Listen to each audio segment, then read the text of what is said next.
Il fait parler de lui. Encore lui Kagame. Le metteur en scène des guerres dans l'est du Congo Kinshasa. Après son coup de gueule assumé contre le président rwandais dont l'armée mène des incursions répétées sur le territoire congolais, un début de baisse de rage contre le régime Tshisekedi a été ressenti. Désormais, les forces politiques et sociales sont tombées d'accord avec Félix Tshisekedi que priorité doit être accordée à l'effort de guerre, à l'accompagnement de l'armée congolaise et au soutien des populations meurtries de Rutshuru, Nyiragongo, Beni et Ituri principalement. Kagame et Tshisekedi ont une histoire, celle d'un partenariat stratégique gagnant-gagnant. Mais les non-dits desdits accords inquiètent l'opposition congolaise qui soupçonne son président d'avoir fait la part trop belle au Rwanda, ce qui expliquerait la mise en place par Kigali d'une nouvelle machine de guerre contre la RDC. Le président rwandais qui digère mal les contestations populaires congolaises contre ses visées expansionnistes sur la République démocratique du Congo, n'a plus observé de la retenue pour dénoncer une fuite en avant de la part de son ex-partenaire, Félix Tshisekedi. Une chose est sûre, Paul Kagame demande un peu trop à Tshisekedi. Y compris, l'impossible. Le clash entre les deux hommes fait et fera encore davantage des conséquences dans la région des Grands Lacs. Les peuples qui cohabitaient, en dépit de quelques grains de méfiance, se désintègrent et reviennent aux vieilles anti-valeurs de la stigmatisation des peuples nilotiques par rapport aux Bantous pour taxer les uns des pro-guerre ou pro-Rwanda et les autres de tribalistes et de discriminatoires ou haineux. La guerre de M23 qui use des pratiques terroristes, réveille malheureusement, tous les mauvais souvenirs des guerres de l'AFDL, du RCD, du CNDP et des M23. Des séquelles malencontreusement exhumées du fait d'une guerre que personne ne souhaite. Peu importe ce que sera l'issue de la guerre, les plans de Kigali et ses mentors occidentaux vont tomber à l'eau. Car, la pression populaire s'annonce de plus en plus vive et inexorable. Tout dépendra du tact avec lequel Félix Tshisekedi s'y prendra.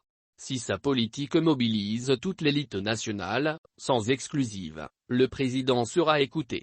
Dans le cas contraire, ses chances de réélection en 2023 seront incertaines. Paul Kagame est donc ce caillou qui dérange les chaussures de Félix Tshisekedi. Les bonnes impressions entre Kinshasa et Kigali n'auront duré que quelques 2 bonnes années avant leur détérioration fulgurante jusqu'à remonter à la surface tous les vieux démons des années 1990-1992.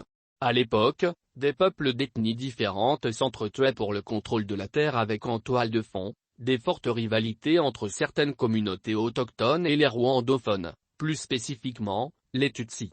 Au-delà des mains coupées, des humiliations et des violations des droits des peuples indigènes, la colonisation était aussi civilisationnelle puisqu'elle a ouvert les Congolais à l'instruction occidentale et au sens de l'État. Après d'interminables débats sur la nécessité de réparation des torts infligés aux Congolais par le colonisateur, il était temps que la République démocratique du Congo se repositionne vis-à-vis de son partenaire millénaire en se définissant de commun accord, une vision pour un nouveau départ. Des nouveaux rapports de force et des perspectives réciproquement avantageuses. Le roi Philippe a donc répondu à cette attente en regrettant ce passé sombre de flagellation et des brimades sur les Congolais. Le monarque voudrait dorénavant bâtir une coopération de développement entre la Belgique et la RDC.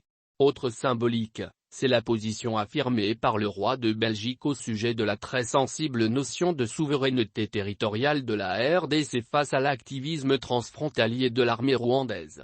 Pour le roi Philippe, la présence belge au Congo, avant 1960, laisse aussi un héritage qui a ancré le pays dans ses frontières actuelles. C'est ainsi qu'il va marteler sur la préservation de l'intégrité territoriale du Congo qui est une préoccupation majeure que partage son État. Le souverain qui visitait la RDC pour la toute première fois, n'a pas manqué de s'exprimer dans les 4 langues nationales lingala, Swahili, Kikongo et Chiluba. À côté de ces signes d'amitié clairement affichés, le roi Philippe a choisi de visiter le pays profond. Lubumbashi et Bukavu en une période d'extrême antagonisme avec le Rwanda. Encourager les jeunes étudiants à qui ce beau et grand pays réserve tout et soutenir le combat contre les violences faites aux femmes par des criminels innommables du fait d'incessants groupes armés et mouvements rebelles dans les provinces du Kivu. Tant de symboles qui ragaillardissent le leadership politique de Félix Tshisekedi. Du moins pour quelque temps. Même si par ailleurs, le roi des Belges est aussi venu dans l'ex-Congo belge en conformité avec la nouvelle politique éducative de son pays qui a prescrit l'enseignement de l'histoire coloniale véridique aux enfants belges.